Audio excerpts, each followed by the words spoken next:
Israeli airstrikes on Gaza over the past 24 hours have killed 30 Palestinians.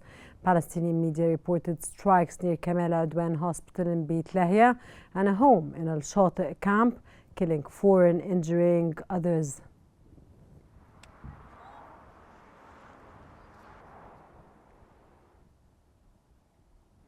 The Palestinian Health Ministry has reported 31 deaths and 57 injuries in 3 massacres by Israeli occupation forces in Gaza.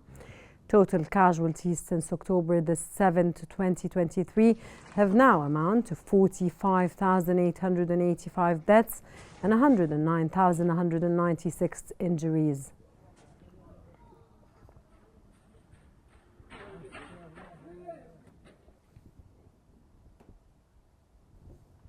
Israeli occupation forces have killed at least 3 people in ramp-up operations across the occupied West Bank.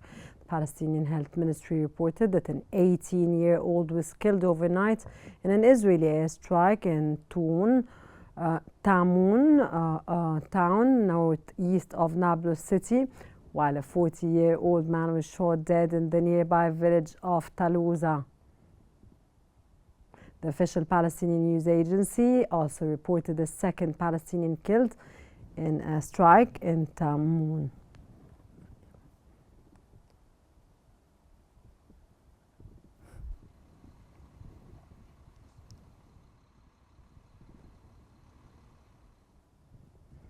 An Israeli airstrike on a home in the El Bureij camp in central Gaza has killed 4 Palestinians and injured 13 others. Meanwhile, another body was recovered from a targeted house near Al Nosrayat camp.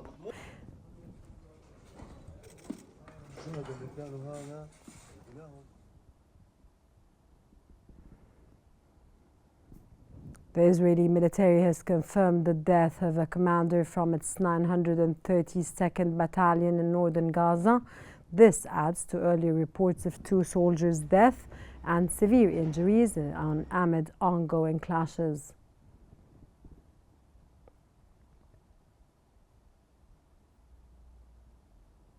The Palestinian Health Ministry has warned of an impending catastrophe as hospitals run out of fuel due to Israeli restrictions.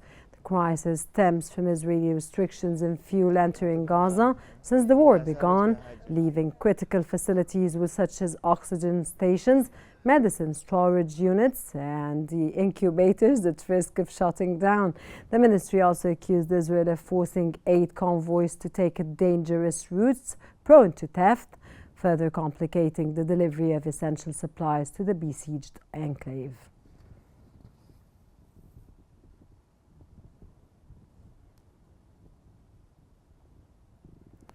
World Health Organization Director General Tedros Adhanom advised and emphasized the devastating impact of the Gaza war on children, describing it as a humanitarian tragedy.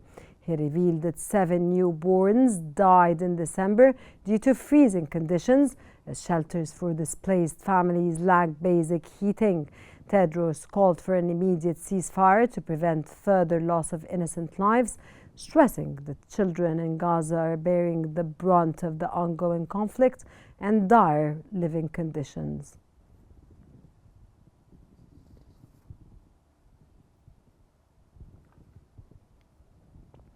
The United Nations Relief and Works Agency UNRWA has condemned the deaths of children in Gaza from the extreme cold, calling it a tragedy that no child in the 21st century should have to face. Displaced Palestinians' families living in makeshift tents lack proper heating and clothing to endure the harsh winter. UNRWA urged international action to provide urgent aid and ensure that basic needs such as blankets and warm clothing are met to prevent further loss of life.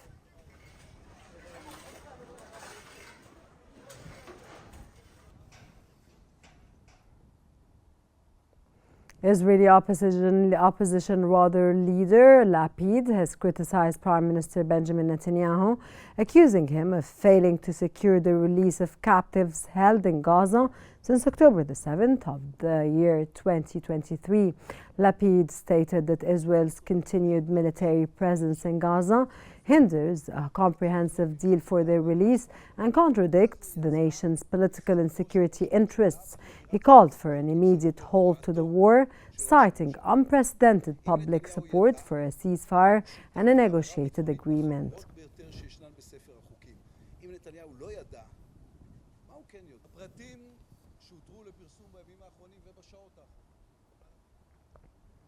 The Israeli energy minister has confirmed that negotiations are ongoing for a deal to secure the release of captives held in Gaza. The Israeli cabinet is set to meet today to deliberate on the proposed agreement. The minister emphasized the government's commitment to doing everything possible to bring the captives home, highlighting progress in efforts to address the issue amid growing public pressure for a resolution. לפני שעה קלה חיל האוויר תקף מטרות של ארגון הטרור החותי Former Israeli National Security Chief has warned that a continued military presence in Gaza would result in ongoing soldier casualties without achieving long-term control. He urged Israel to announce its readiness to end hostilities in exchange for the return of all the captives, stressing that a prolonged conflict contradicts Israel's strategic interests and would lead to avoidable losses.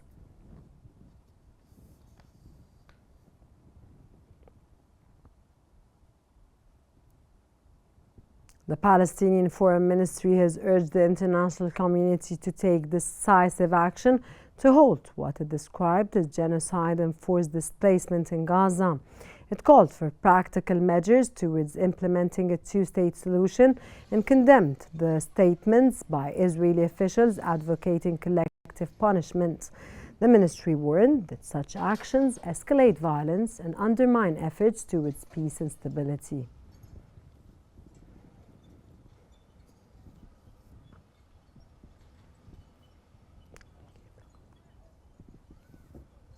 Jordan's foreign ministry has condemned Israeli claims that maps depicting parts of Palestine, Jordan, Lebanon, and Syria as historical Israel are accurate. The ministry also rejected calls by Israeli officials to annex the West Bank and establish settlements in Gaza, labeling these policies a blatant violation of international law and norms.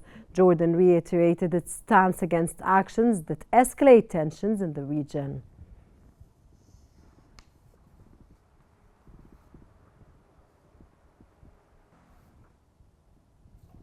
The World Food Programme has condemned an Israeli attack on its aid convoy in Gaza, calling for the safe passage of humanitarian aid across the region.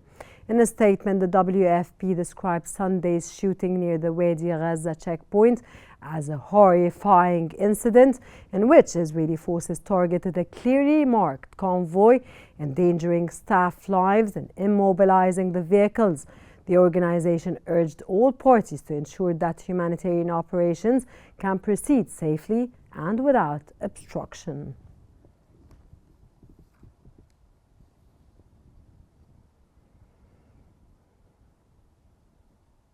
The United Nations Office for the Coordination of Humanitarian Affairs has expressed deep concern over reports that a 1-month-old baby in Gaza died from hypothermia. In a statement, the United Nations Office said that this is the 8th child death due to cold in less than 3 weeks. It added that these deaths were preventable if the necessary items to protect these children have been accessible to their families. It also stressed once again that civilians and civilian infrastructure, including humanitarian workers, convoys and assets, must be protected in accordance with international humanitarian law.